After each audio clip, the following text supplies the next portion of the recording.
آج ہم سنت مؤکدہ کا طریقہ سماعت کریں گے۔ سنت مؤکدہ کون سی ہیں؟ فجر کے فرضوں سے پہلے جو 2 رکعتیں پڑھی جاتی ہیں وہ سنت مؤکدہ ہیں۔ اسی طرح ظہر کے فرضوں سے پہلے 4 رکعتیں سنت مؤکدہ ہیں، اور فرضوں کے بعد 2 سنتیں سنت مؤکدہ ہیں، اور اسی طرح عشاء کے فرضوں کے بعد 2 سنت مؤکدہ ہیں۔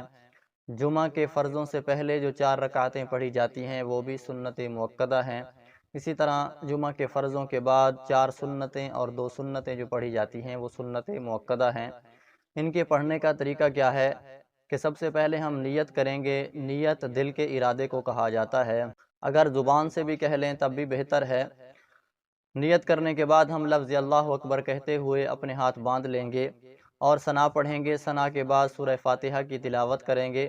سورہ فاتحہ کی تلاوت کرنے کے بعد کوئی سی صورت ملائیں گے، پھر اللہ اکبر کہتے ہوئے رکوع میں چلے جائیں گے، اور رکوع کے اندر تقریباً 3 بار سبحان ربی العظیم کی تسبیح پڑھیں گے۔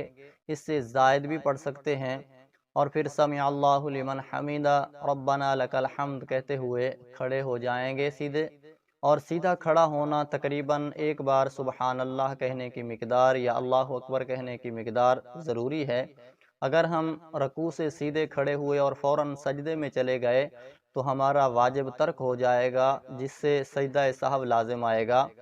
تو ہم اس بات کا خیال رکھیں، بعض ہمارے اسلامی بھائی ایسی غلطی کرتے ہیں کہ انہیں معلوم نہیں ہوتا کہ وہ رکوع سے تھوڑا سا سیدھا ہوتے ہیں پھر فوراً سجدے میں چلے جاتے ہیں، جس سے واجب ترک ہو جاتا ہے۔ تو اگر ہم سجدہ سہو نہ کریں تو ہماری نماز نہیں ہوتی، اور پھر ہم اللہ اکبر کہتے ہوئے سجدے میں چلے جائیں گے۔ سجدے میں تقریباً 3 بار سبحان ربی الاعلیٰ کی تسبیح پڑھیں گے، اس سے زائد بھی پڑھ سکتے ہیں، اور اس کے بعد سیدھے بیٹھیں گے جسے جلسہ کہا جاتا ہے، اور جلسے میں بھی تقریباً 1 بار سبحان اللہ یا اللہ اکبر کہنے کی مقدار بیٹھنا واجب ہے۔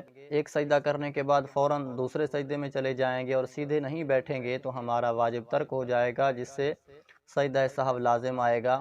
اور 2 سجدے کرنے کے بعد ہم اللہ اکبر کہتے ہوئے سیدھے کھڑے ہو جائیں گے، پھر اسی طرح سورہ فاتحہ کی تلاوت کریں گے اور اس کے بعد سورت ملائیں گے، پھر ہم رکوع میں جائیں گے، اور رکوع کے بعد ہم 2 سجدے کریں گے۔ سجدے کرنے کے بعد قعدہ اولیٰ پر بیٹھیں گے۔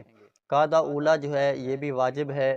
ہاں، اگر ہم قعدہ اولیٰ پر نہیں بیٹھے، یعنی 2 رکعتیں پڑھ کر ہم قعدہ پر نہیں بیٹھے اور سیدھے کھڑے ہو گئے، اور کھڑے ہونے کے بعد ہمیں یاد آیا کہ ہم نے بیٹھنا تھا، تو اس صورت میں ہم واپس نہیں آئیں گے، بلکہ ہم آخری رکعت میں سجدہ سہو کر کے اپنی نماز مکمل کریں گے۔